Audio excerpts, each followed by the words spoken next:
সকালবেলা ঘুম থেকে উঠে আরেকবার ঘুম যাওয়া পর্যন্ত একটা মোবাইল তার সঙ্গী, আর কতগুলো বন্ধু 4-5 জনের লগে আড্ডাবাজি, এরা তার সঙ্গী।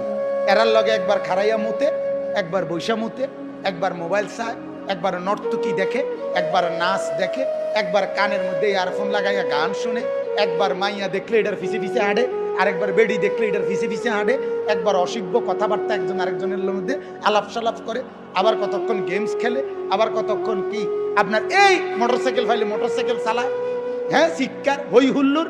আপনি বলেন এটা কি কোনো জীবন? বেটা তুই বল, বেটা বাপ তুমি বলো না, তোমার বিবেক তোমাকে কি বলে? এটা কি একটা মানুষের জীবন হইতে পারে? বিনোদন বুঝি মানুষের 24 ঘন্টার, মানুষের জীবনের 24 ঘন্টা বুঝি ফুর্তিতে কাটে? হ্যাঁ, বিনোদন বুঝি একটা মানুষের সারাক্ষণের কাম?